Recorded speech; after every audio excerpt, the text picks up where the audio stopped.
تو قرآن کریم کی اس گواہی سے بڑھ کر اور کون سی گواہی ہو سکتی ہے کہ اللہ نے خود فرمایا اللہ ان سے راضی ہوا اور وہ اللہ سے راضی ہوئے. یہ کہاں ہے؟ سورہ توبہ میں. سورہ توبہ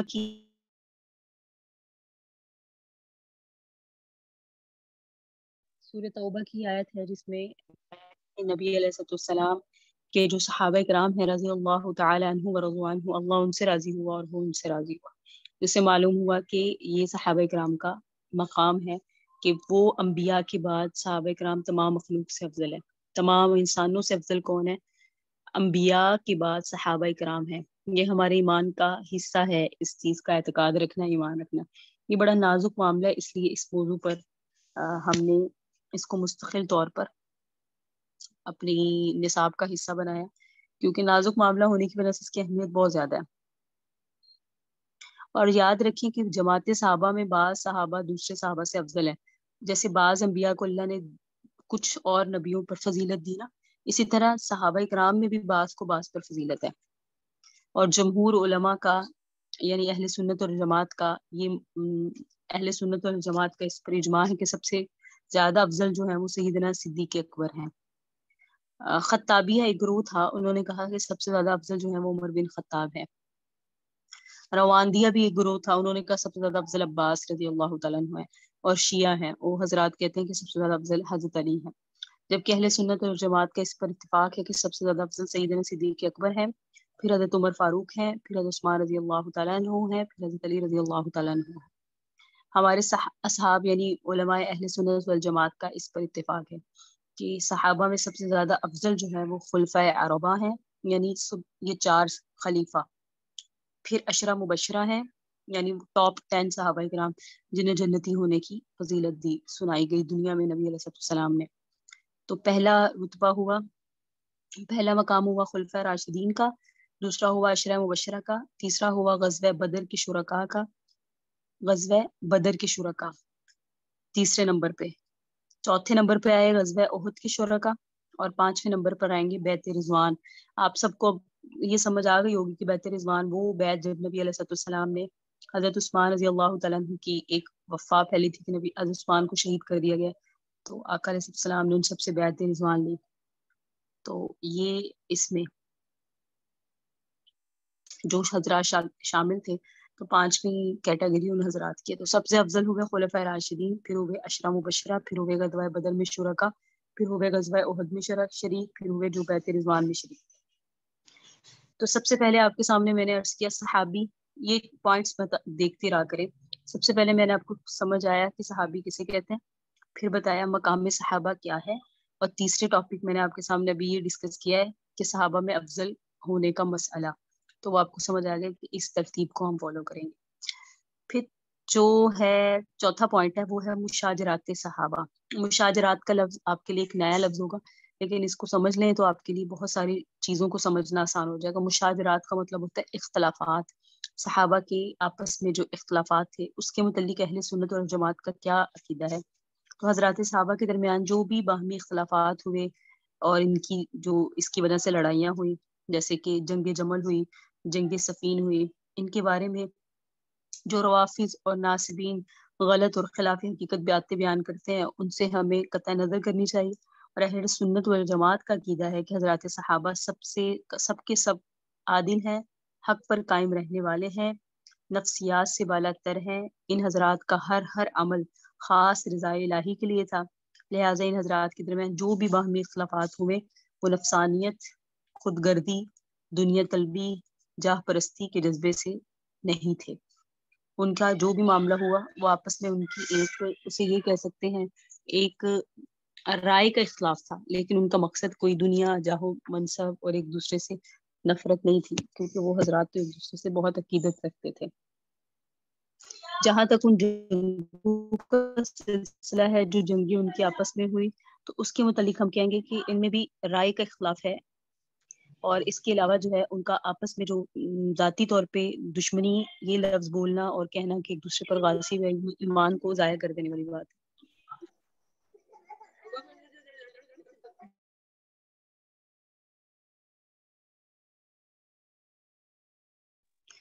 تو کیا معلوم ہوا کہ جنگیں جو ہوئی نا وہ صحابہ کے درمیان، ان میں سے ہر فریق کے پاس دلیل تھی جسے وہ اپنی ذات کے لیے ٹھیک سمجھتا تھا۔ سب صحابہ کرام جو ہیں وہ عادل ہیں، انصاف پسند ہیں، ان کی باہمی جنگیں اور مشاجرات، وہی جنگیں، اس کے متعلق کوئی ہمیں بات نہیں کرنی چاہیے، کیونکہ وہ سب مجتہد تھے، اجتہاد کر سکتے تھے، وہ سب رائے کا اختیار رکھتے تھے، سب کی اپنی رائے ہو سکتی تھی۔ ہم ہیں مقلد، وہ ایسے نہیں تھے، بلکہ ان میں اجتہاد کی صلاحیت تھی۔ تو جنگوں کا جو بھی ان کے درمیان معاملہ ہوا، ان میں سے ہم اگر فصیل بنیں گے، فیصلہ کرنے کے لیے بیٹھیں گے، تو ہمارا ایمان خطرے میں پڑ سکتا ہے۔ بڑا زیادہ نازک معاملہ ہے۔ خلاصہ کلام کیا ہوا دیکھ لیں کہ حضرات صحابہ کے باہمی اختلاف جو تھے نا، وہ اغراض اور نفسیات سے خالی تھے، صرف اور صرف اللہ کی رضا تھی، سب کا مقصد اللہ کو راضی کرنا تھا۔ تو اس لیے ان کے متعلق ہمارا عقیدہ ہونا چاہیے کہ صحابہ کرام انبیاء کے بعد سب سے زیادہ افضل ہے۔ اور پھر کون ہے وہ سارے سب سے زیادہ افضل کون ہوں گے، وہ ساری چیز آپ کے سامنے آ گئی کہ پہلے کس کا مقام ہے، پھر دوسرے نمبر پہ کن کا ہوگا، چوتھے نمبر پہ کن کا ہوگا، اور پانچویں نمبر پہ کن کا ہوگا۔ سب سے پہلے خلفائے راشدین، پھر عشرہ مبشرہ، پھر غزوہ بدر میں شامل، پھر غزوہ احد میں شامل حضرات، پھر بیعت رضوان میں شامل حضرات۔ تو فضائل صحابہ کے جو فضائل ہیں، ان میں سب سے پہلے فضائل ابو بکر صدیق رضی اللہ تعالیٰ عنہ میں آپ کے سامنے احادیث کی صورت میں پڑھنے لگی ہوں۔ انشاءاللہ آپ کو مزہ بھی آئے گا اور پڑھنا بھی آپ کے لیے بہت دلچسپ رہے گا۔ وبه قال حدثنا انس بن مالک رضی اللہ تعالیٰ عنہ ان ابا بکر صدیق رضی اللہ تعالیٰ عنہ حدثه قال نظرت الى اقدام المشركين على رؤوسنا ونحن في الغار فقلت يا رسول الله لو ان احدهم نظر الى قدميه ابصرنا تحت قدميه فقال يا ابا بکر ما ظنك باثنين الله ثالثهما۔ یہ حضرت انس بن مالک کی روایت ہے جو انہوں نے مسلم شریف میں بیان کی کہ سیدنا صدیق اکبر رضی اللہ تعالیٰ عنہ بیان کرتے ہیں کہ میں نے دیکھا مشرکین کے قدموں کو جو ہمارے سروں پر تھے، غار ثور میں تھے، وَنَحْنُ فِي الْغَارِ، اور ہم غار ثور میں تھے جب ہجرت کر کے جا رہے تھے۔ کہتے ہیں میں نے کہا یا رسول اللہ لو ان احدهم نظر الى قدمیہ، اگر ان میں سے کسی نے ہمارے اپنے قدمین کی طرف دیکھ لیا، تو اپنے پاؤں کی طرف دیکھ لیا نا، تو ہمیں دیکھ لیں گے۔ تو آقا علیہ السلام نے فرمایا آپ کو ان کے بارے میں کیا خیال ہے جو دو ہیں اور اللہ ثالثہما، ان دونوں کا تیسرا اللہ ہے، یعنی ہم اکیلے نہیں ہیں، ہمارے ساتھ اللہ ہے۔ تو قرآن کریم کی الفاظ ہے لا تحزن ان اللہ معنا، آپ گھبرائیں نہیں، ہمارے ساتھ اللہ ہے۔ دوسری روایت ہے جسے بیان کرنے والے حضرت ابو سعید خدری رضی اللہ تعالیٰ عنہ ہیں، وہ بیان فرماتے ہیں ان رسول اللہ صلی اللہ علیہ وسلم جلس علی المنبر فقال عبد خیرہ اللہ بین ان یؤتیہ زہرۃ الدنیا وبین ما عنده فاختار ما عنده، کہ ایک دفعہ نبی علیہ السلام نے ایک روز منبر پر آقا علیہ السلام تشریف فرمایا تھے اور فرمایا ایک بندہ ہے جسے اللہ تعالیٰ نے اختیار دیا کہ وہ دنیا کی رونق کو لے لے اور چاہے تو اس چیز کو لے لے جو اللہ کے پاس ہے۔ تو اللہ کا جو بندہ تھا فاختار ما عنده، اس نے اس چیز کو اختیار کیا جو اللہ کے پاس ہے۔ تو نبی علیہ السلام ابھی بات بیان فرما رہے ہیں، صحابہ کرام کا ایک مجمع لگا ہوا ہے، نبی علیہ السلام نے کی اس بات میں بظاہر کچھ سمجھ نے اتنی زیادہ دقیق انداز میں سمجھنے کی صلاحیت بہت کم اس مجلس میں لوگوں میں تھی۔ یہ نہیں ہے کہ صلاحیت نہیں تھی، بہت باصلاحیت لوگ تھے، اور ہم یعنی باصلاحیت اصل میں وہی تھے، لیکن یہ بات جو ہے نا اتنے دقیق انداز سے کس نے سمجھی، صرف سیدنا صدیق اکبر نے۔ کیسے کہ نبی علیہ السلام نے فرمایا ایک بندہ ہے جسے اللہ نے دنیا کے بارے میں اختیار دیا اور اس چیز کے بارے میں جو اللہ نے کے پاس ہے، اس نے اختیار کیا اس چیز کو جو اللہ کے پاس ہے۔ آقا علیہ السلام نے بھی یہ بات ہی کی تھی کہ فبا کا ابو بکر، سیدنا صدیق اکبر رونے لگے، فقال فدیناک بآبائنا وامہاتنا، اور سیدنا صدیق اکبر نے فوراً فرمایا ہماری مائیں اور ہمارے باپ دادا آپ پر فدا ہو جائیں۔ فقال رسول اللہ صلی اللہ علیہ وسلم هو المخیر، کہ وہ بندے رسول اللہ صلی اللہ علیہ وسلم خود تھے۔ کان ابو بکر، اور سیدنا ابو سعید خدری فرماتے ہیں کہ ابو بکر صدیق رضی اللہ تعالیٰ اعلمنا به، سیدنا صدیق اکبر ہم سب سے زیادہ علم رکھتے تھے۔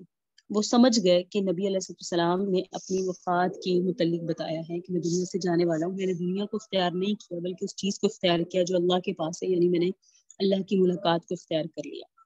قال رسول اللہ صلی اللہ علیہ وسلم ان امن الناس علی فی مالہ وصحبتہ ابو بکر ولو کنت متخذا خلیلا لاتخذت ابا بکر خلیلا. تو نبی علیہ السلام نے فرمایا کہ مجھ پر اپنے مال اور اپنی صحبت سے سب لوگوں سے زیادہ جو احسان کرنے والے ہیں وہ ابو بکر صدیق ہیں. انہوں نے اپنی صحبت کے ذریعے بھی میرے پر احسان کیا، اپنے مال کے ذریعے بھی میرے پر احسان کیا. اور نبی علیہ السلام نے فرمایا اگر میں کسی کو خلیل بناتا تو میں ابو بکر کو خلیل بناتا. ولیکن اخوت اسلام، لیکن وہ میرے اسلامی بھائی ہیں. لا تبقین فی المسجد خوختا الا خوختا ابو بکر. اور آقا علیہ السلام نے فرمایا مسجد میں کسی کی کھڑکی باقی نہ رکھی جائے سوائے سیدنا صدیق اکبر کی کھڑکی کے. کیا مطلب کہ مسجد کی جو بھی کھڑکیاں مسجد کو کھلتی ہیں وہ سب بند کر دی جائے. حجرے تھے نا، چھوٹے چھوٹے حجرے ہوتے تھے، تو سب کی کھڑکیاں بند کر دی جائے.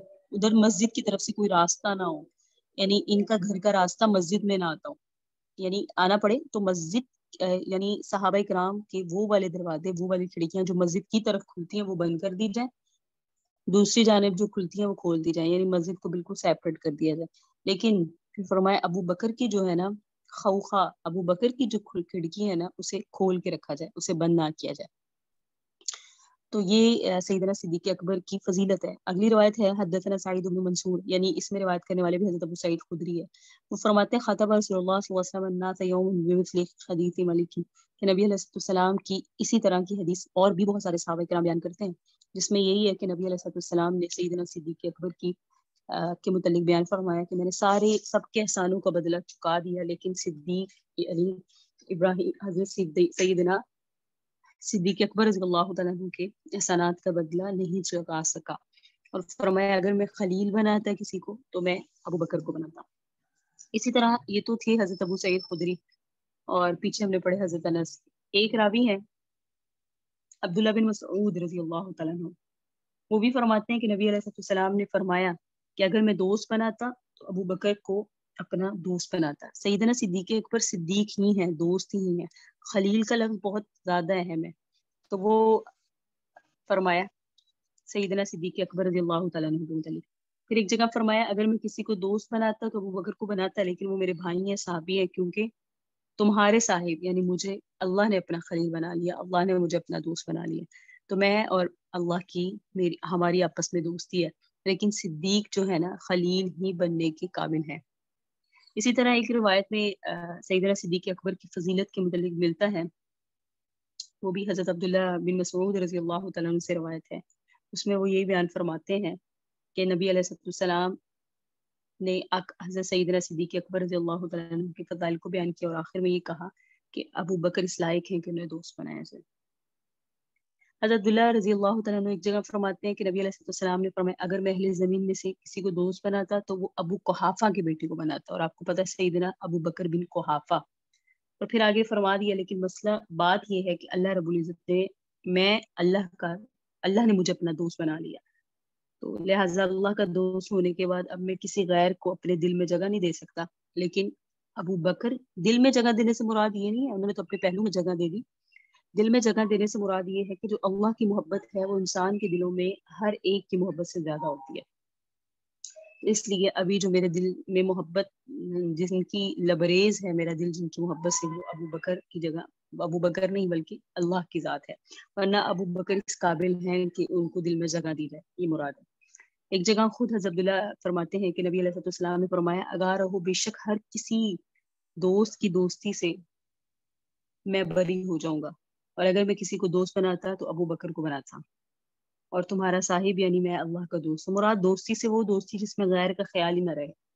اور خلت کہتے ہیں ایسی دوستی کو، یہ جو خلیل لفظ ہے نا یہ ایسے دوست کو کہتے ہیں اس میں پھر کسی دوسرے کا خیال نہ آئے اور دل میں ہمہ وقت جو ہے نا صرف دوست کا ہی دھیان رہے. تو وہ جو نبی علیہ السلام کا دل تھا وہ اللہ کی محبت کے لیے چنا جا چکا تھا، اس لیے آقا نے یہ فرما دیا. ایک جگہ خود حضرت عمر بن عاص فرماتے ہیں کہ نبی علیہ السلام نے انہیں ایک جنگ تھی جسے کہتے ہیں ذات السلاسل، اس کے لشکر میں بھیجا، اور حضرت عمر بن عاص کہتے ہیں میں نبی علیہ السلام کے پاس حاضر ہوا اور آپ سے پوچھا کہ یا رسول اللہ آپ کو لوگوں میں سب سے زیادہ کون محبوب ہے؟ تو فرمایا عائشہ. میں نے عرض کیا مردوں میں؟ فرمایا عائشہ کے والد. میں نے کہا اس کے بعد؟ فرمایا عمر. اور اس کے بعد حضرت عمر بن عاص کہتے ہیں پھر کئی افراد کا آقا علیہ السلام نے نام شمار کیا. تو ایسے ترتیب کے ساتھ سب سے پہلے پوچھا کہ انہوں نے حضرت عمر بن عاص نے جب پوچھا کہ سب سے زیادہ کون محبوب ہے لوگوں میں، تو نبی علیہ السلام نے فرمایا عائشہ.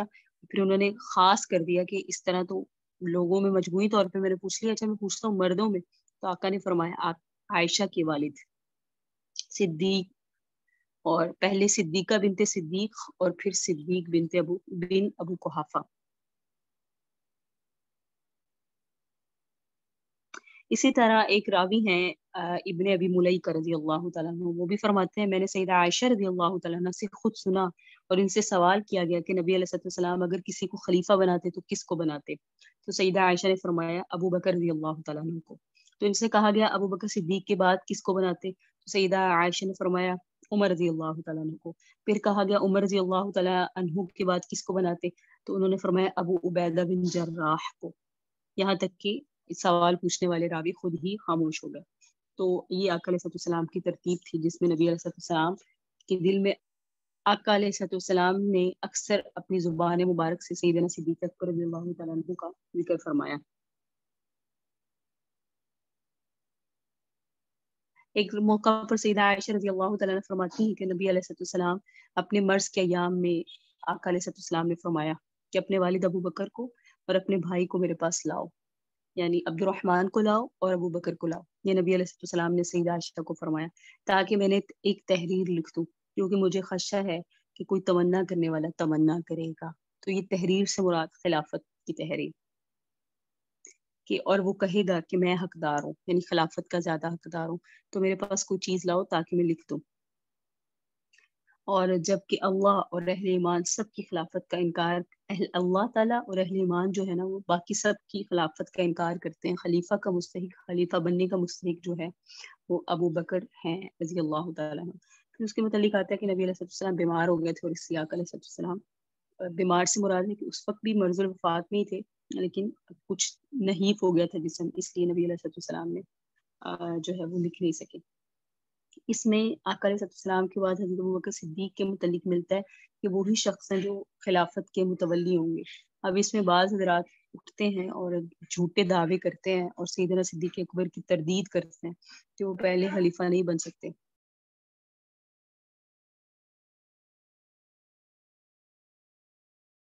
تو اس سے یہ ہوتا ہے کہ یہ حدیث کا انکار ہے، اور حدیث کا انکار انسان کو دائرہ اسلام سے خارج کر دیتا ہے. جب صحابہ کرام کی محبت آتی ہے نا، تو ایسا نہیں ہے کہ ہم فیصلہ کریں کہ نہیں اس کو ہونا چاہیے تھا، نہیں اس کو نہیں تھا.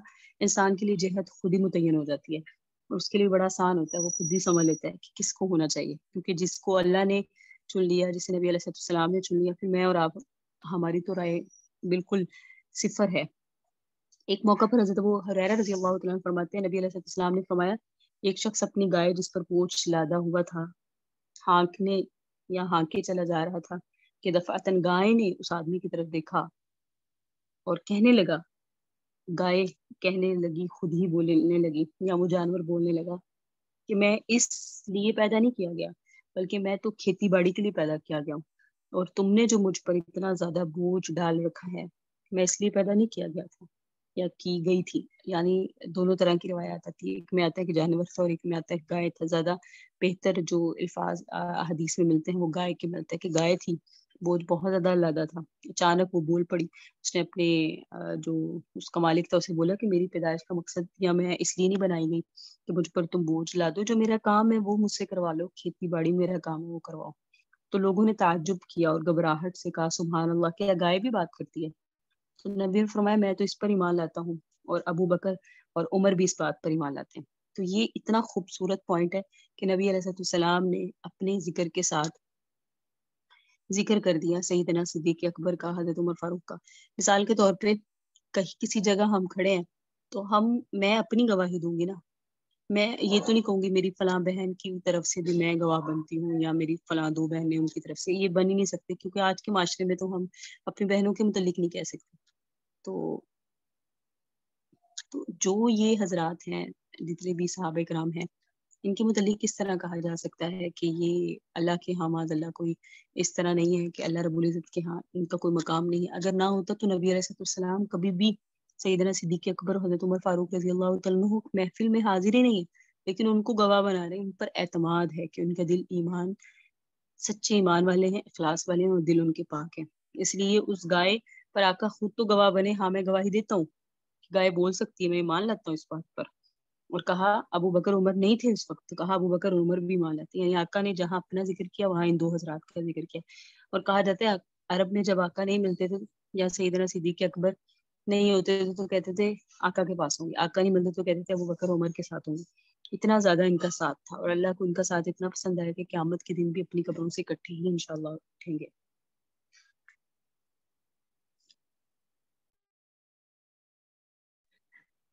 تو یہ سیدنا صدیق اکبر رضی اللہ تعالیٰ عنہ کے فضائل تھے جو ابھی آپ کے سامنے بیان کیے گئے، اور یہ بھی کافی شافی ہیں اور یہ بڑی مستند احادیث کی کتابوں سے ہیں لیے گئے، اور وہ آپ کے سامنے بیان کر دیے گئے. اس کا مقصد یہ ہے کہ ہمارے دل میں ترتیب آئے اور ہمیں سمجھ آئے کہ سیدنا صدیق اکبر رضی اللہ تعالیٰ عنہ کا کیا مقام ہے. آگے ہم پڑھتے ہیں سیدنا عمر فاروق رضی اللہ تعالیٰ عنہ کی فضائل. بہت سارے چونکہ صحابہ کرام میں سب کے ہم نے فضائل پڑھنے ہیں، تو دوسرا جو فضیلت ہے وہ حضرت عمر فاروق رضی اللہ تعالیٰ عنہ کی. حضرت عمر فاروق رضی اللہ تعالیٰ عنہ کے متعلق آپ کو بہت اپنی بھی معلومات ہوگی. ہم نے الحمدللہ تاریخ خلفۂ راشدین میں پڑھا حضرت عمر کیا کمال کی شخصیت تھی. ایک جگہ میں سن رہی تھی بیان میں کہ کسی نے اشکال کیا کہ حضرت عمر نے تو میدان جہاد میں کبھی لڑائی نہیں کی، اور تم لوگ کہتے ہو کہ حضرت عمر میں بڑی قوت تھی، بڑی شجاعت تھی، تو وہ تو کبھی میدان جہاد میں انہوں نے کسی سے لڑائی کر کے کبھی کسی کو مارا ہی نہیں، قتل ہی نہیں کیا کافر کو. تو وہ جو بیان تھا وہ ہمارے استاد محترم کا تھا، تو انہوں نے آگے سے بڑا پیارا استاد محترم نے جواب دیا، فرمانے لگے کہ حضرت عمر جن کا تم کہہ رہے ہو کہ انہوں نے جہاد میں شرکت تو انہوں نے کی، لیکن جو تم کہہ رہے ہو جیسے حضرت خالد بن ولید بڑی جرت والے تھے اور باقی حضرات بھی تھے ایسے جنگجو تھے، تو حضرت عمر نے اتنا زیادہ کارنامے سر انجام نہیں دیے. تو حضرت عمر کا جو وار ہوتا تھا وہ ذہن پر ہوتا تھا، انہیں تو تمہارے نظریات ہی بدل کے رکھ دیے اور جو ہے تمہاری شان و شوکت ہی ختم کر کے رکھ دی. اس سے بڑی حضرت عمر کی شجاعت کا ثبوت کیا ہوگا. حضرت عمر فاروق کی بہادری اور سخاوت آپ سب کو معلوم ہے. تو حضرت عبداللہ بن عباس فرماتے ہیں کہ حضرت عمر رضی اللہ تعالی عنہ بن خطاب ان کا انتقال جب ہو گیا تو ان کا جو جسم اقدس تھا اس کو گہوارے میں رکھا گیا، تو لوگ اس کے ارد گرد جمع ہو گئے اور ان کے لیے دعائیں خیر کرتے، ان کی تعریف کرتے اور ان پر نماز جنازہ پڑھتے جاتے. جنازہ اٹھائے جانے سے پہلے میں بھی ان لوگوں میں تھا. حضرت عبداللہ بن عباس فرماتے ہیں کہ اچانک ایک آدمی نے میرے پیچھے سے میرے کندھے کو پکڑا جس سے میں گھبرا گیا. میں مڑا تو دیکھا حضرت علی رضی اللہ تعالیٰ عنہ تھے. حضرت علی رضی اللہ تعالیٰ عنہ نے حضرت عمر رضی اللہ تعالیٰ عنہ کے لیے رحم و کرم کی دعا کی.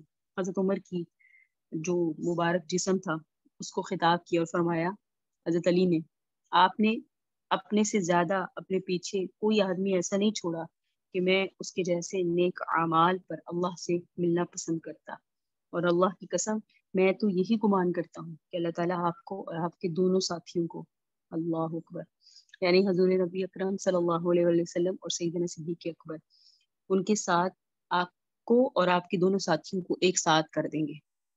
کیونکہ میں نبی علیہ السلام سے اکثر سنتا تھا کہ اپنے اور ابو بکر صدیق کے ساتھ ضرور آپ کا بھی تذکرہ کرتے تھے اور فرماتے تھے میں اور ابو بکر اور عمر آئے، یا میں اور ابو بکر اور عمر داخل ہوئے، یا میں اور ابو بکر اور عمر نکلے.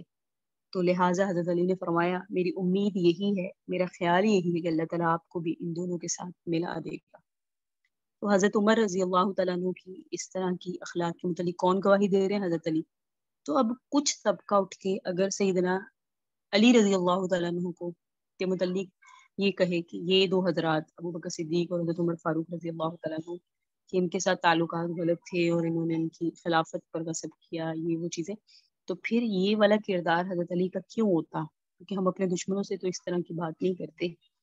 اور ان کا مطلب اس کی بات یہ ہے، اور آپ کو یہ بھی دلچسپ بات بتاتی ہوں کہ حضرت عمر حضرت علی رضی اللہ تعالیٰ عنہ کے داماد ہیں. حضرت علی رضی اللہ تعالیٰ عنہ کی بیٹی حضرت عمر رضی اللہ تعالیٰ عنہ کے نکاح میں تھی. تو اس اعتبار سے بھی دیکھا جائے تو حضرت کوئی بیٹی اپنی دیتا ہے اپنے دشمن کو؟ ایک سوال ہے، نہیں دیتا. تو واضح بات ہے یہ لوگوں نے اپنی طرف سے من گھڑت پاتے ہوئے بنا لیے صحابہ کرام کو کی جو ذات ہے ان کو مشکوک کیا، کیونکہ صحابہ کی ذات کا مشکوک ہو جانا دین کا مشکوک ہو جانا، یاد رکھیے گا. یہ ایک پلرز ہیں جو ہل جائیں تو چھت، عمارت، دیواریں سب کچھ گر جائے گا. ان کا اتنا زیادہ مقام ہے صحابہ کرام کا. تو اب جو لوگ ان کے بارے میں ڈاؤٹ ڈالتے ہیں نا ہمارے ذہنوں میں، ان کا مقصد فقط یہ ہے کہ دین کا مقصد، دین کی جو بنیاد ہے وہ ہل جائے۔ قرآن کیسے پہنچا ہے؟ قرآن جمع کس نے کیا؟ آپ لوگوں نے پہلے سیمسٹر میں پڑھا، حضرت ابوبکر صدیق کے زمانے میں، اور عہد فاروقی میں، حضرت عثمان کے عہد عثمانی میں اس کو کس طرح مرتب کیا گیا، جمع کیا گیا۔ تو جو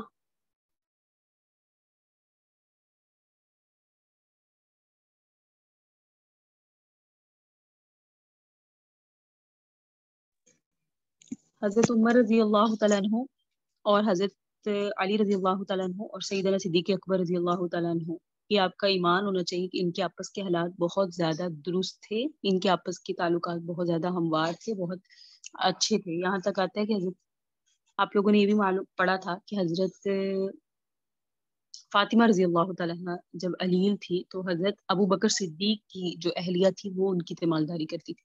تو یہ تو بڑے خوبصورت نفس، بڑے پیارے کردار، بڑے ایک دوسرے سے محبت کرنے والے، پیار کرنے والے، قریب رہنے والے، ایک دوسرے کی مشکل وقت میں ساتھ کھڑے ہونے والے، ایک دوسرے کا حوصلہ بننے والے حضرات تھے۔ بعد کے زمانوں میں لوگوں نے اپنے مسئلوں مسائلوں کو، اپنے جھگڑوں کو آپس میں اتنا الجھا دیا کہ ان ہستیوں کو مشکوک بنا دیا۔ کوئی کہتے ہیں ہم ابو بکر والے ہیں، کوئی کہتے ہیں ہم علی والے ہیں، کوئی کہتے ہیں ہم حسن حسین والے ہیں۔ یہ سب حضرات، ہم یہ ہمارے ہیں اور ہم ان کے ہیں۔ ہم یہ نہیں کہتے کہ میرے ابو بکر ہیں تو حسن حسین نہیں، وہ ہمارے لیے، ہم ان کی جوتیوں کی خاک کے برابر بھی نہیں ہے۔ ان کا اتنا مقام ہے کیونکہ وہ تو نبی علیہ السلام کا گھرانہ ہے، وہ تو پھر کمال ہے۔ اس لیے یہ چیزیں ایسی ہیں کہ ان کو ہمارے دلوں میں، ہمارے دماغوں میں اتنا زیادہ رچ بس جانا چاہیے کہ اگر کوئی بات کرے، اشکال کرے، شک ڈالے، ڈاؤٹ ڈالے ہمارے ذہنوں میں، تو فوراً کلک کو نہیں بھائی اس کی نا اپنی کوئی غلطی ہے، اس کا اپنی کوئی اس کا اپنا کوئی ڈاؤٹ ہے، جسے یہ اس طرح بیان کر رہا ہے تاکہ ہمارا ایمان بھی شک میں پڑ جائے۔ کیونکہ یہ ایمان، یہ جو ایمان کی بات اس لیے کرتی ہوں، اس لیے کی ہے کہ صحابہ کرام کی فضیلت رکھنا اپنے دلوں میں اور ان کو افضل ماننا، یہ یہ قرآنی معاملہ، قرآن کا انکار انسان کو دار اسلام سے خارج کر دیتا ہے۔ تو حضرت ابو سعید خدری فرماتے ہیں کہ آقا علیہ السلام نے فرمایا کہ میں سویا ہوا تھا، میں نے لوگوں کو دیکھا کہ انہیں مجھ پر پیش کیا جا رہا ہے، یعنی آقا کو خواب آیا کہ آقا نے فرمایا میں سویا ہوا تھا، میں نے لوگوں کو دیکھا کہ انہیں مجھ پر پیش کیا جا رہا ہے۔ وہ کرتے پہنے ہوئے ہیں، بعض کے کرتے تو چھاتی تک پہنچ رہے ہیں، بعض کے اس کے نیچے تک ہیں، اور عمر بن خطاب وہاں سے گزرے تو ان کا کرتا اتنا لمبا تھا کہ زمین پر گھسٹ رہا تھا۔ تو صحابہ کرام نے عرض کیا کہ آپ نے پھر اس کی کیا تعبیر کی ہے اللہ کے رسول؟ تو آقا علیہ السلام نے فرمایا دین، یعنی جس کا دین اور ایمان جتنا زیادہ تھا اتنا ہی اس کا کرتا بھی لمبا تھا۔ اور حضرت عمر رضی اللہ تعالیٰ عنہ کا کرتا زمین پر گھسٹ رہا تھا، جس کا مطلب یہ ہے کہ اللہ نے انہیں سب سے زیادہ دین اور ایمان سے نوازا تھا۔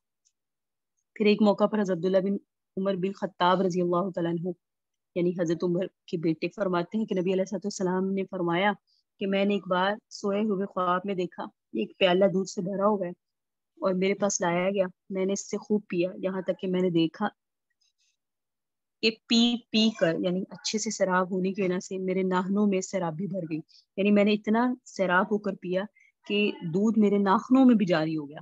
پھر میں نے اپنا بچا ہوا حضرت عمر بن خطاب کو دے دیا۔ تو صحابہ کرام نے پوچھا یا رسول اللہ پھر آپ نے اس کی کیا تعبیر کی؟ تو فرمایا اپنا علم میں نے عمر کو دے دیا۔ تو یہ سیدنا صدیق اکبر کی، حضرت سیدنا صدیق اکبر کی بات، حضرت عمر فاروق رضی اللہ تعالیٰ عنہ کی فضیلت کے لیے حدیث کیا کافی نہیں ہے؟ پھر پتہ نہیں کیوں ہمارے اتنی عوام جو ہے وہ ان معاملات سے بھٹکی ہوئی ہے۔ پتہ نہیں، سوال بھی کبھی کبھی عوام ایسا کر لیتی ہے کہ انسان سوچنے پہ مجبور ہو جاتا ہے کہ اتنی لاشعوری طور پہ انسان کے اندر اتنی ناواقفیت ہے۔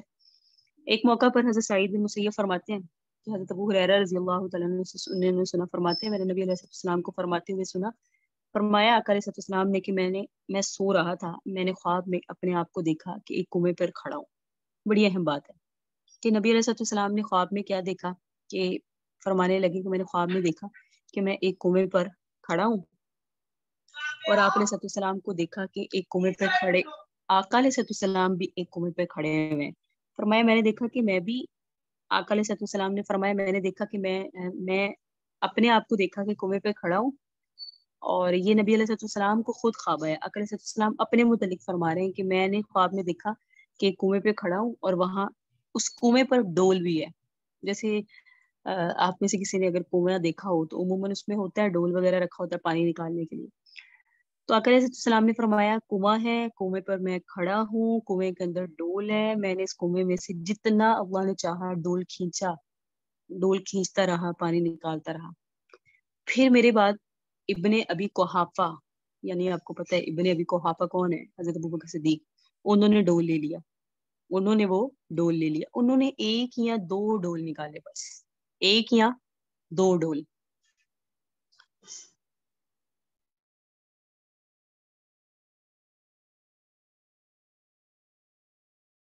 تو نبی علیہ السلام نے فرمایا کہ ابن ابو قحافہ جو ہیں انہوں نے ایک یا دو ڈول نکالے, اور ان کی ڈول کھینچنے میں اللہ ان کو بخشے کمزوری تھی. پھر وہ ڈول ایک بڑے ڈول میں تبدیل ہو گیا. وہ ایک ڈول تھا, پھر وہ کس میں تبدیل ہو گیا, بڑے ڈول میں, اور ابن خطاب نے اسے لے لیا. میں نے لوگوں میں سے کسی کو اتنا زور آور عبقری نہیں دیکھا جو عمر بن خطاب کی طرح کھینچتا ہو. عمر بن خطاب نے اتنی کثرت سے پانی کھینچا کہ لوگوں نے اپنے اونٹوں کو سیراب کر کے ان کو باڑوں میں بھیج دیا. سبحان اللہ. تو اس کی تشریح میں مفسرین یہ شارحین بیان کرتے ہیں, شرح بیان کرنے والے مفسرین ہوتے ہیں, تفسیر بیان کرنے والے وہ قرآن کی ہوتی ہے, وہ شارحین ہوتے ہیں شرح بیان کرنے والے وہ حدیث کی ہوتی ہے. تو شارحین لکھتے ہیں اس کی تشریح میں کہ حضرت عمر کی یہاں خلافت کی طرف اشارہ ہے. پہلے نبی علیہ السلام نے اپنا معاملہ بتایا کہ کس طرح میں نے پورے دین اسلام کو پھیلایا. پھر حضرت ابو بکر صدیق نے جب ڈول کھینچے تو ان کے ڈول میں کمزوری تھی. کیا مطلب, ان کی خلافت بہت کم ٹائم کے لیے رہی, آپ کو پتہ ہے 2 سال اور کچھ مہینے.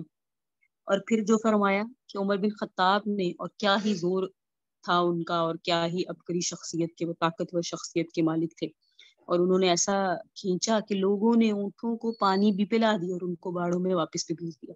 اور آپ نے خلافت میں پڑھا پچھلے سیمسٹر کے سبق میں کہ سیدنا عمر فاروق رضی اللہ تعالیٰ عنہ کی کیا شاندار خلافت تھی, اور کتنے پوری دنیا کو تقریباً انہوں نے فتح کر لیا تھا حضرت عمر بن خطاب نے.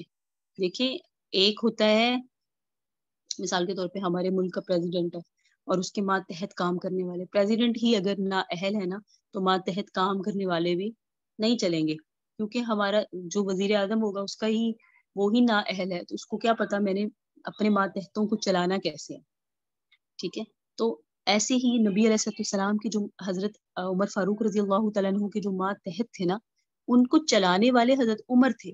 ہم یہ نہیں کہیں گے حضرت عمر نے تو جنگیں نہیں کی تھی اور حضرت عمر تو اپنے مدینہ میں بیٹھے ہوئے تھے. نہیں نہیں نہیں, اتنی تدبیر سے اور اتنی ذہانت اور فطانت سے حضرت عمر رضی اللہ تعالیٰ عنہ نے اتنی حکمت سے سارے معاملات کو چلایا تاکہ پوری دنیا کو فتح کر کے رکھ دیا حضرت عمر نے. اور کل ہم نے پڑھا کیسے بشارت دی گئی تھی حضرت عمر کی خلافت کی. وہ راہب نے جب کہا تھا, راہب نے کیا کہا تھا کہ آپ اسی جگہ سے آئیں گے اور ہمیں نکلوا دیں گے, اس لیے مجھے تحریر لکھ کے دے دیں, جس میں بعد میں پھر انہوں نے حضرت راہب نے حضرت عمر کو وہی تحریر تو دکھائی تھی کہ آپ نے تو مجھے لکھ کے دی تھی. حضرت عمر نے شان اسلام کی, دین اسلام کو ایسے غلبہ دے دیا اور ایسے غالب آ گیا دین اسلام پوری دنیا پر اس وقت میں, ہر جگہ صرف کلمہ طیبہ کا نعرہ لگانے والے ہی حضرات رہ گئے.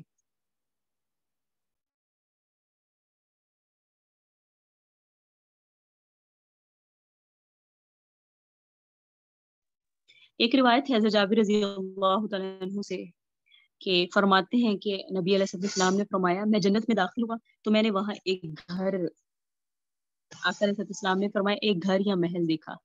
میں نے پوچھا یہ کس کا ہے, فرشتوں نے کہا عمر بن خطاب کا. تو حضرت نبی علیہ السلام فرماتے ہیں میں اس میں داخل ہونے لگا تو مجھے حضرت عمر کی غیرت کا خیال آ گیا. تو نبی علیہ السلام ابھی یہ ذکر فرما رہے تھے, آقا علیہ السلام فرما رہے تھے, تو جب آقا علیہ السلام نے فرمایا تو حضرت عمر رضی اللہ تعالیٰ اس بات پہ رونے لگے اور کہا یا رسول اللہ کیا میں آپ پر غیرت کروں گا, یعنی آپ کو اپنے گھر میں داخل نہیں ہونے دوں گا. تو آقا علیہ السلام ان کو دیکھتے رہے کہ یہ عمر فاروق رضی اللہ تعالیٰ عنہ کی اس انداز کو, کہ نبی علیہ السلام نے فرمایا کہ مجھے گھر دکھایا گیا, محل دکھایا گیا اور کہا گیا کہ عمر کا ہے, میں داخل ہونے لگا, عمر کی غیرت کا خیال آ گیا. عمر بہت سخت مزاج, اور سخت مزاج سے مراد ہے شریعت کے معاملے میں پورے عمل کرنے والے ہیں, تو ان کی غیرت کا تقاضا ہے کہ پوچھے بغیر ان کے گھر میں داخل نہ ہو جائے. تو پھر مجھے حضرت عمر رونے لگے کہ آپ میں آپ سے غیرت کھاؤں گا یا رسول اللہ، سبحان اللہ۔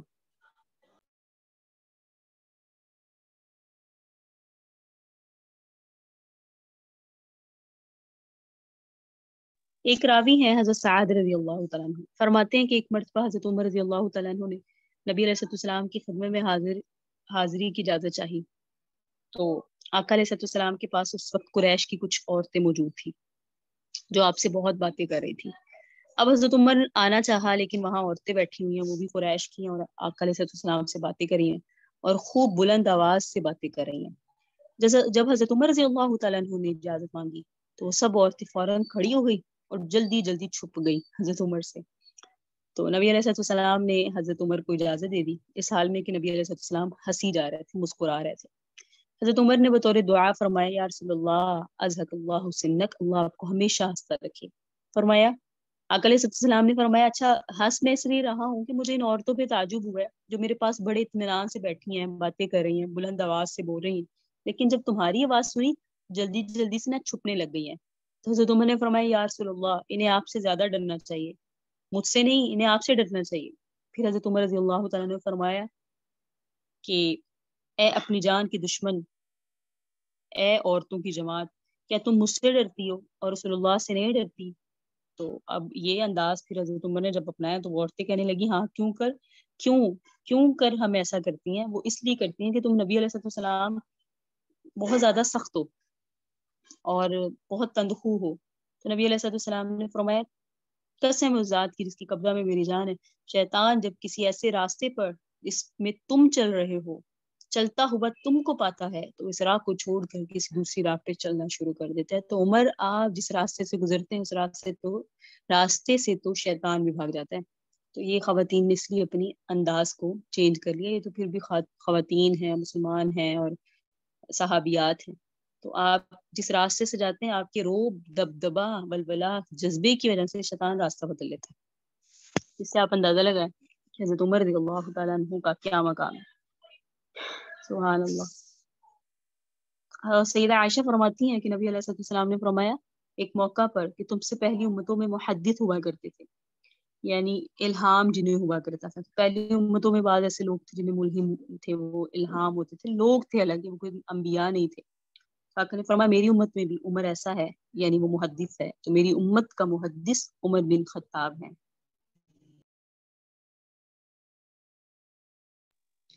ایک جگہ پہ حضرت عبداللہ بن عمر رضی اللہ تعالیٰ عنہ فرماتے ہیں، حضرت عمر نے فرمایا تین باتوں میں میری اپنے رب سے موافقت ہوئی، ایک تو مقام ابراہیم کے بارے میں، دوسرا پردے کے بارے میں، اور تیسرا غزوہ بدر کے قیدیوں کے متعلق۔ حالانکہ قرآن میں 21 مقامات ہیں جہاں سیدنا صدیق اکبر نے جو سوچا اللہ نے اسی کے مطابق آیات نازل فرمائی، لیکن سبحان اللہ حضرت عمر کا ادب دیکھیے، کہتے ہیں، فرماتے ہیں کہ تین موقع پر میں نے میری اپنے رب سے موافقت ہو گئی۔ ادب کا خیال رکھا، یہ نہیں کہ میری رب نے میری موافقت کی، بڑا چھوٹے کی موافقت نہیں کرتا، فرمایا میں نے اپنے رب کی موافقت کی، یعنی میرے منہ سے میرے رب کی رائے کے مطابق بات نکلی۔ تو یہ ہاں تو انہوں نے تین جگہیں بتائی، اس وقت میں ممکن ہے تین ہو۔ مقام ابراہیم کو انہوں نے فرمایا اسے مقام ابراہیم کو خاص بنا دیا جائے اور نفل پڑھنے کے لیے، تو وہ ویسا ہی کر دیا گیا۔ پردے کے متعلق انہوں نے کہا یا رسول اللہ مجھے پسند نہیں ہے آپ کے ازواج جو ہے وہ آپ کے ساتھ مجلس میں حاضر ہوا کریں۔ اور تیسری غزوہ بدر کے قیدیوں کے متعلق حضرت عمر کی رائے تھی کہ ان کو آزاد نہ کیا جائے، تو انہوں نے اس بات کو بیان فرمایا۔ بلکہ حضرت عبداللہ بن عمر جو حضرت عمر رضی اللہ تعالیٰ عنہ کے بیٹے فرماتے ہیں کہ جب عبداللہ بن ابی بن سلول جو رئیس المنافق تھا، جس نے حضرت عائشہ رضی اللہ تعالیٰ عنہ پر تہمت کے معاملہ جو ہوا وہ آپ سب کو معلوم ہے، تو جب وہ فوت ہوا تو اس کے بیٹے تھے حضرت عبداللہ بن عبداللہ، یہ تو بڑے مخلص صحابی ہیں، اور دوسری جانب دیکھیں جو یہ والد ہے وہ منافق ہے، رئیس منافق۔ تو حضرت عبداللہ بن عبداللہ جو تھے وہ بڑے سچے مخلص مسلمان تھے، صحابی تھے۔ جب والد کا انتقال ہوا تو نبی علیہ السلام کے پاس آئے اور آپ سے اور آپ کی آقا علیہ السلام سے آپ کی قمیص کو مانگا کہ وہ اپنے والد کو آپ کی قمیص میں دفن کرنا چاہتے ہیں، تو نبی علیہ السلام نے انہیں قمیص ادا کر دی۔ پھر انہوں نے مطالبہ کیا آپ ان کی نماز جنازہ پڑھا دیں، یعنی یہ جو عبداللہ بن ابی منافق ہے اس کی۔ تو نبی علیہ السلام نماز جنازہ پڑھانے کے لیے کھڑے ہوئے، تو حضرت عمر فوراً کھڑے ہوئے اور کہا رسول اللہ صلی اللہ علیہ وسلم کا کپڑا پکڑ کے کہ یا رسول اللہ کیا آپ اس کی نماز جنازہ پڑھائیں گے، جبکہ اللہ تعالیٰ نے اس کی نماز جنازہ پڑھنے سے آپ کو منع فرمایا۔ نبی علیہ السلام نے فرمایا بلا شبہ اللہ تعالیٰ نے مجھے اختیار دیا ہے.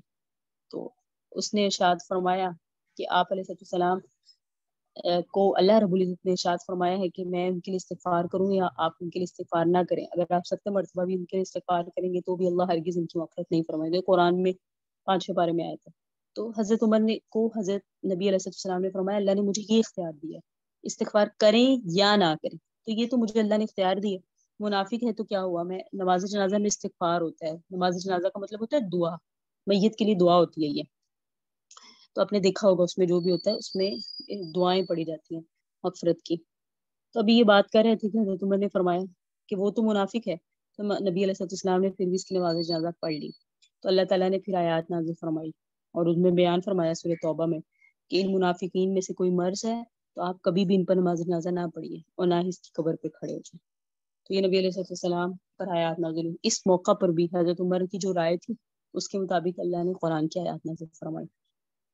تو اس سے معلوم ہوتا ہے کہ حضرت عمر رضی اللہ تعالیٰ عنہ محدث تھے. اسی لیے اللہ کے نبی علیہ السلام نے فرمایا کہ اگر اس مجلس یعنی اس امت کا جو محدث ہے وہ عمر بن خطاب ہے. اور ایک موقع پر نبی علیہ السلام نے ارشاد فرمایا اگر میرے بعد کوئی نبی ہوتا تو وہ عمر بن خطاب ہوتا, لیکن انا خاتم النبیین لا نبی بعدی, میں آخری نبی ہوں اور میرے بعد قیامت تک کے لیے کوئی اور نبی نہیں آئے گا. حضرت عمر فاروق رضی اللہ تعالیٰ عنہ کے فضائل آپ کے سامنے بیان ہوئے. سیدنا صدیق اکبر رضی اللہ تعالیٰ عنہ کے فضائل آپ کے سامنے بیان ہوئے. اس کے بعد فضائل ہیں فضائل عثمان بن عفان رضی اللہ تعالیٰ عنہ. اس میں سب کے اس میں عشرہ مبشرہ کی فضائل آ جائیں گی. کچھ ایسے صحابہ کرام کی فضائل آئیں گی جو نعت خوان رسول جیسے حسان بن ثابت رضی اللہ تعالیٰ عنہ اور مختلف صحابہ کرام کی فضائل انشاءاللہ اس میں آیا کریں گے. اسی لیے آج ہم نے اس نے کم وقت میں الحمدللہ فضائل ابو بکر اور فضائل عمر پڑھ لیا. آپ نے کوشش کرنی ہے جو آپ کے سامنے حدیث بیان کی گئی ان میں سے کم از کم 7 سے 8 احادیث جو ہے وہ آپ اس کو یاد کر لیں تاکہ اگر آپ سے پوچھی جائیں یا پوچھی نہ بھی جائیں زندگی میں انشاءاللہ کام آتی ہیں. اللہ رب العزت ہمیں صحابہ کرام سے سچی وفا کرنے کی توفیق عطا فرمائے اور ان کی زندگیوں کو پڑھ کے اپنی زندگیاں بدلنے کی توفیق عطا فرمائے اور انہیں معیار ایمان قرار دیا گیا. قرآن میں فرمایا گیا ایمان لانا ہے تو ایسا لاؤ جیسے صحابہ کرام لائے. تو اس لیول کا تو ایمان ہم میں نہیں ہے, لیکن اللہ تعالیٰ سے دعا کرنی چاہیے کہ اللہ رب العزت اس لیول کا نہیں عطا فرما سکتے. اگر ہمیں فرما تو سکتے ہیں لیکن ہم پہنچ نہیں سکتے. اللہ تو فرما سکتے ہیں لیکن ہم پہنچ نہیں سکتے. تو ہمیں اللہ رب العزت ان جیسے ایمان کی تڑپ نصیب فرما دے کہ اللہ رب العزت ان جیسے ایمان کی جو ان کی جو اخلاص تھا ان کی جو للہیت تھی اور ان کی جو تڑپ تھی اور ان کی جو اللہ سے محبت تھی, دین کے لیے ان کی جو قربانیاں تھی, اللہ پاک اس کا اگر ایک قطرہ بھی عطا فرما دے تو ہماری زندگیاں بدل جائیں گی. آمین. صلی اللہ تعالی علی حبیب خیر خلقہ محمد وعلی آلہ واصحابہ وذریاتہ اجمعین وبرحمتک یا ارحم الراحمین. اللهم صل علی سیدنا محمد وعلی آل سیدنا محمد وبارک وسلم وصلی علیہ.